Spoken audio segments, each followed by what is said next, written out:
Alright guys, before we start, don't forget to hit that subscribe button. It would mean the world to me. Alright y'all, let's just get straight into it. We have been wanting some sweet corn, so I'm going to show you how I make mine. Now this is what you're going to need. Of course your corn, some kind of cutting board, you need some butter. I'm using some Irish butter. I have some foil squares. You can use regular foil if you would like, but I have these and they're handy.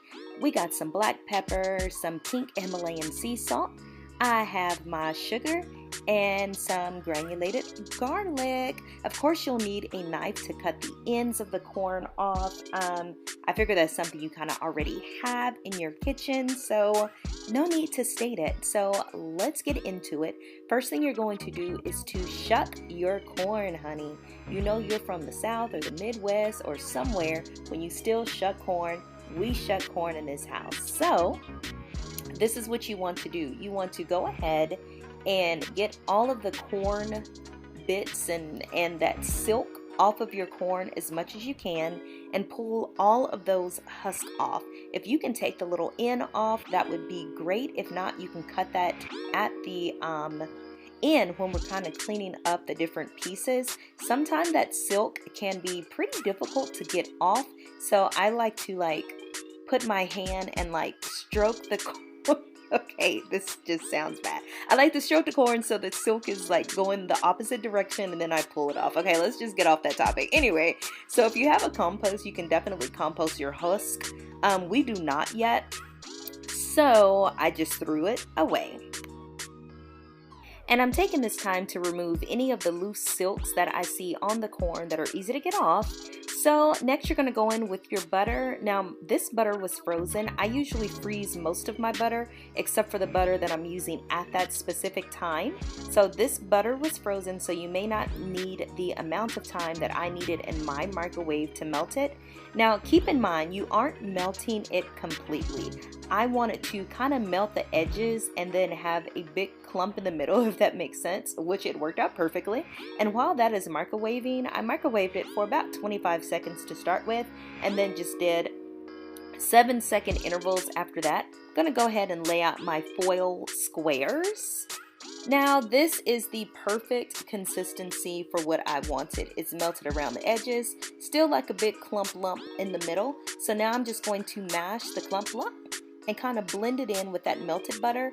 I don't want to melt all of it because I don't want a liquidy, I want it to be able to spread, if that makes sense. I want to spread it on the corn and not just dip the corn into it.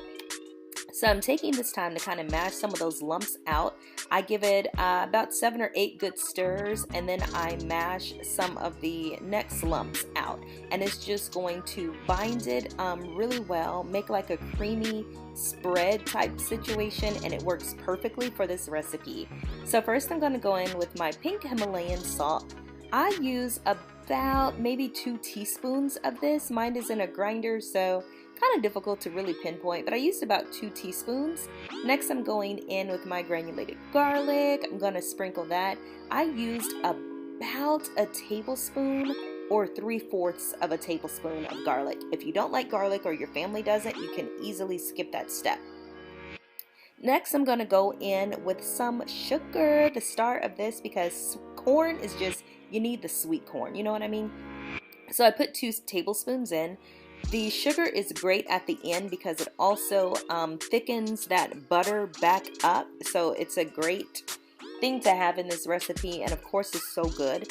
So I tasted it off camera, decided I wanted it a little bit sweeter because some of this butter is just basically going to cook off. So I ended up putting 3 tablespoons of the butter in. So now I have my sheets. I'm just going to, because of the size of my sheets, I picked up these sheets from Sam's. I'm just going to lay my corn diagonal in there. I give my spread another quick little stir, and then I'm just going to put it just like that over my corn. And I'm going to basically kind of spread it over my corn and then use the back of my spoon to get into all of those nooks and crannies of the corn. And when I tell you, once this cooks in and it really saturates this corn, this is going to be amazing. So that's why I made quite a bit of my butter spread, because I used quite a bit of it on each piece of corn that I have. So I'm just gonna go in and finish like spreading it over the ear of corn. Now, one thing that I did want to show you here, after I get it all spread out, put on the top, the back, the front, everywhere, I like to sprinkle just a bit of black pepper on there so it has just some seasoning, and that black pepper is going to really stick to that butter spread you've just put on there. And yeah, it's going to be amazing. So sprinkle both sides like I did, or sprinkle one side if you want to. Let me show you how I close this. I'm going to make just a little aluminum foil tint. So I basically gather it at the top and then I pinch the sides, but I am not pressing it on the corn itself, because I want that corn to be able to breathe in there and have some steam. That's really what's going to cook the corn. So I'm not wrapping it tight against the corn. I'm just making like a nice little foil pocket that the corn is sitting in. So now that I have this done, let's go ahead and finish the rest.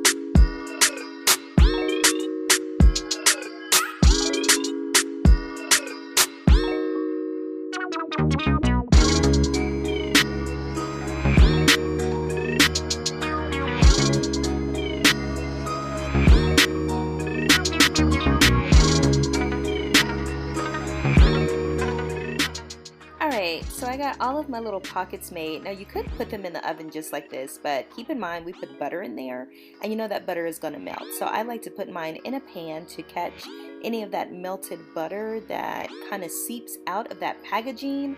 And this pan was almost perfect. It almost fit everything. You see I'm having to squeeze that last one in, but this is how your product looks so far. So I'm just going to go ahead and slide it in the oven. I'm looking kind of rough. Please excuse me, but I'm going to go ahead, slide it in the oven on 350, and I had something else cooking as well. But I'm just going to put that right there. The good thing about it is this doesn't have to be on the top shelf. You can just stick it in there and you're good. So after about 35 to 45 minutes, this is what came out the oven. And I did change pans. I put it in this little silver pan here before we were getting ready to eat.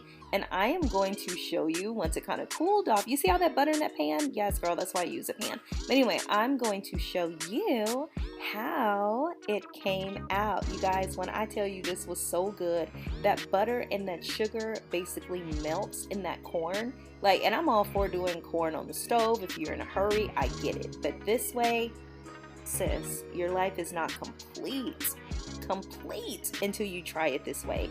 It will definitely give you summer fresh corn vibes and you will love it. So after I take it out of the pack, I am going to just rub a little more butter on there because we like butter in this house. You don't need a lot because you already know your corn has basically been cooked in butter, so you don't need a lot of butter.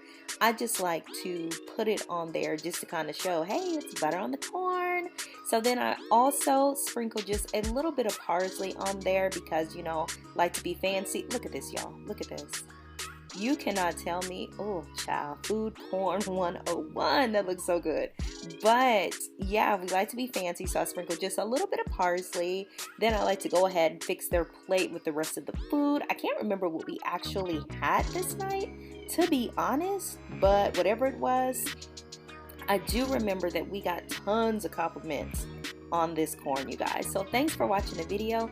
Don't forget to hit the subscribe button. Definitely give this video a like. We will be doing Vlogmas this year. Can't wait, and I'll see you in the next video. Bye, guys.